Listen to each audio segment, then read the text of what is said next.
Hi, I'm Robert Spencer. I'm the Global ESG Advisor for AECOM, and I'm also here representing the Global Federation for Consulting Engineers, FIDIC.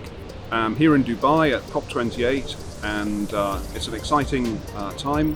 One of the first things I want to mention is that I'm really proud of our team at AECOM, who have been the sustainability advisors for the COP28 event, making sure that the event is as sustainable as it can be and setting a benchmark for future conferences of the parties to calculate their carbon emissions and such. So really pleased with the team.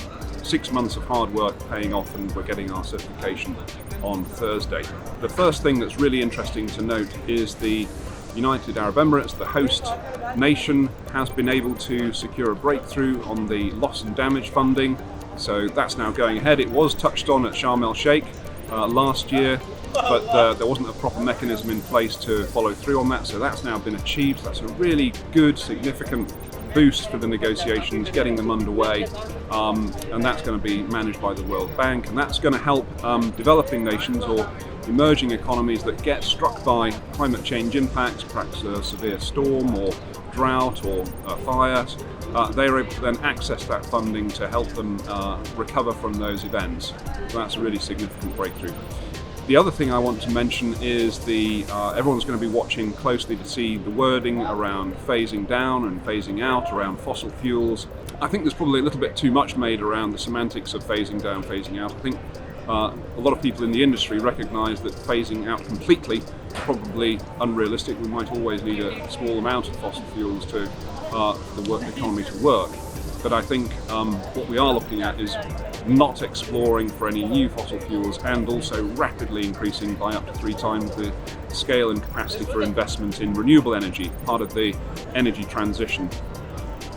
And on that note, it's really interesting to see the results of our Future of Infrastructure report that was issued just a few days ago, touching on those key points across the energy transition. In fact, in particular, we need to increase solar capacity by up to 3 times to hit those 1.5 degree warming targets. So what are the things that I'm noticing that are going to be crucial for the infrastructure sector? I think it's very easy to see that nature is very much at the heart of developments around infrastructure, and we're actually having an opportunity to promote some work we've developed with WWF and FIDIC over the last months, which is the Nature Positive Infrastructure Playbook, helping the engineering design community understand better how they can treat ecosystem services as natural assets and integrate them into transport infrastructure, energy infrastructure, water infrastructure.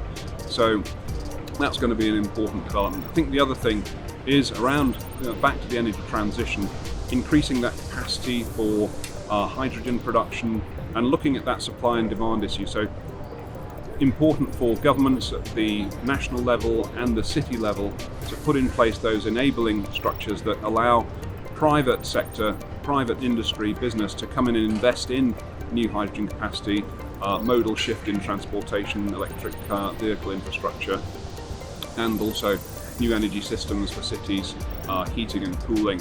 And I think another thing that we're seeing interesting going on at COP28 is the power of the city mayors, and we're getting these networks of cities developing across the world. So the EU have kicked off an important one, trying to hit 112 cities, ambitious cities getting to net zero by 2030. What are the technical specification, procurement, implementation, supply chain matters that need to be resolved in order to get those schemes underway? So I think we can finish there. Look forward to future developments.